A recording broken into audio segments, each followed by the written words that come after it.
Fréquence ESJ. Et comme chaque semaine, on traverse le temps et les âges avec notre historien en chef, Hugo Franceschi, de sa lumineuse connaissance.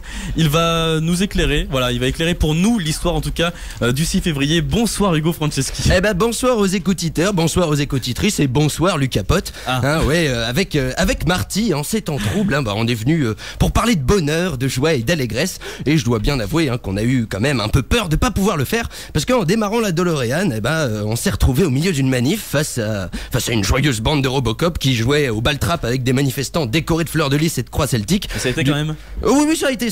Du coup, en fait, au départ, on s'est dit qu'en fait, on avait simplement roulé jusqu'aux Champs-Élysées pour l'acte 40-18 des Gilets jaunes. Mais non, on était effectivement à Paris, mais le 6 février 1934. Et en réalité, c'est pas un service d'ordre jaune fluo en face de nous, non, c'était juste des ligues de militants d'extrême droite qui tentaient de faire un coup d'état sous la 4ème République. Alors on attendait une petite... Viva la révolution.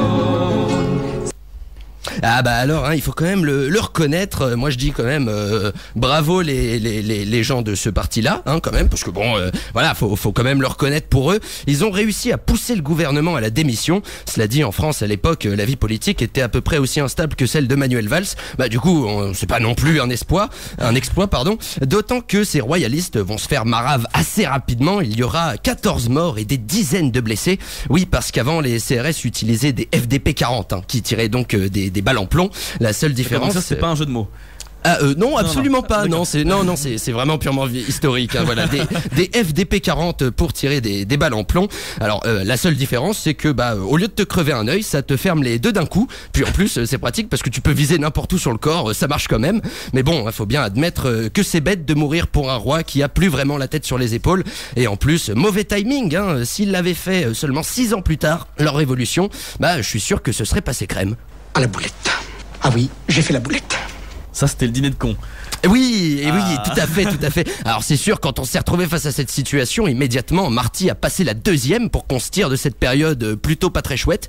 Mais bon, vu qu'il conduit avec le même taux d'alcoolémie que le chauffeur de Lady Di, on s'est vite boité sur un terre-plein temporel. Résultat, on s'est retrouvé bloqué, mais cette fois-ci aux Pays-Bas en 1637. Alors c'est vrai, au début, je faisais un peu la tronche. En même temps, aller trouver au milieu du XVIIe siècle un marchand de calèche néerlandais qui s'est changé la batterie d'une DeLorean.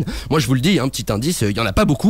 Mais au final, c'était quand même assez sympatoche. J'ai pu découvrir plein de trucs, et notamment une superbe double invention de l'homme. Déjà, pour commencer, il y avait la spéculation boursière. Le petit bonhomme en bourse qui se gave de dividendes. Ouais, alors pour les écoutiteurs qui savent pas vraiment ce que c'est qu'une spéculation, c'est relativement simple. C'est juste quand la CGT s'occupe de coter les valeurs en bourse. Du coup, les chiffres sont quelque peu modifiés. En tout cas, c'est ce qui s'est passé avec les tulipes le 6 février 1637. À l'époque, tellement c'était sans sas d'avoir des tulipes à la maison que tout le monde en voulait. Malheureusement, il n'y avait pas encore Monsanto Félès pour en faire pousser même sous moins 40 degrés. Du coup, une tulipe se vendait à prix d'or, ou plutôt à prix de tulipe. Tout ça pour dire que ça coûtait un pognon de dingue. Cet événement a même provoqué l'une des premières crises économiques au monde. Et toute cette histoire, moi je vous le dis Lucas, ça sent pas la rose. Très bien, et donc la deuxième invention après la spéculation boursière sur les tulipes, c'est quoi? Ouais, alors doucement, le cabinet de toilette, c'est bon, moi je vais vous le dire. Oui, le cabinet de toilette. De plus en plus loin avec vos surnoms. Mais j'adore votre prénom, il est vraiment génial. En fait, cette deuxième invention, c'est tout simplement le masochisme. Parce que la spéculation boursière, on le voit bien, ça existe depuis le XVIIe siècle, et au fil de l'histoire, ça a rarement rendu les gens heureux, sauf les Grecs, parce que chez eux, maintenant, c'est presque devenu culturel, les spéculations boursières, et pourtant, on n'arrête pas d'en faire grâce à notre système capitalistiquement égalitaire. Donc, à part, évidemment, le désir de se tirer les tétons tout seul, moi je vois pas trop ce qui nous pousse à continuer comme ça, mais quoi qu'il en soit, heureusement pour eux, les Hollandais ont eu assez de flair pour investir dans une autre plante qui sent vachement meilleure, et puis en plus, qui rapporte pas mal de flouze. Rendez-moi ma high grade. Soyez cool, monsieur l'officier. Laissez-moi ma high grade. C'est juste un tout petit sachet. Moi j'imagine qu'après ça, avec Marty, vous avez décarpillé assez vite des Pays-Bas quand même. Ah bah oui, rien de très jovial dans une crise économique, alors que nous, à la base, je vous l'ai dit, on voulait parler de bonheur. Alors on a pensé que partir sur une île dans le Pacifique, ça pourrait être cool et rigolo. Du coup, on est allé en Nouvelle-Zélande et c'est sûr que là-bas, les Maos rient pas mal.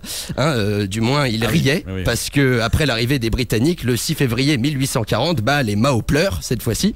Et à ce moment-là, les roast beef sont en pleine partie de Monopoly avec les franchouillards pour savoir qui aura civilisé, le plus grand nombre de territoires étrangers.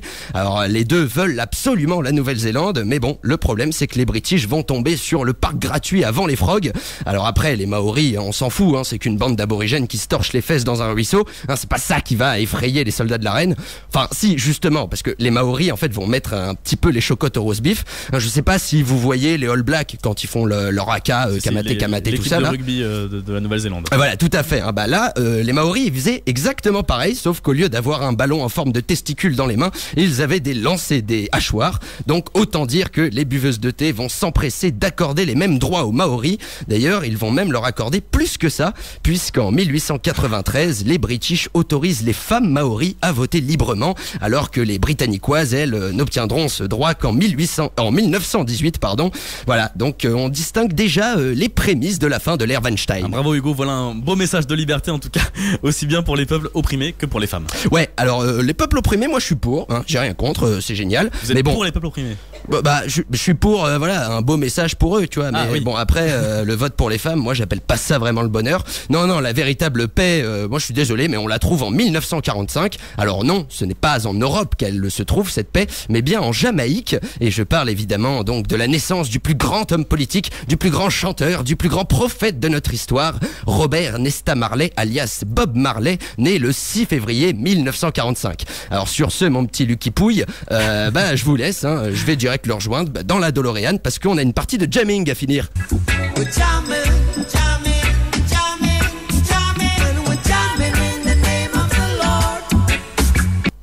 Merci Hugo Franceschi, on vous retrouve la semaine prochaine, merci beaucoup.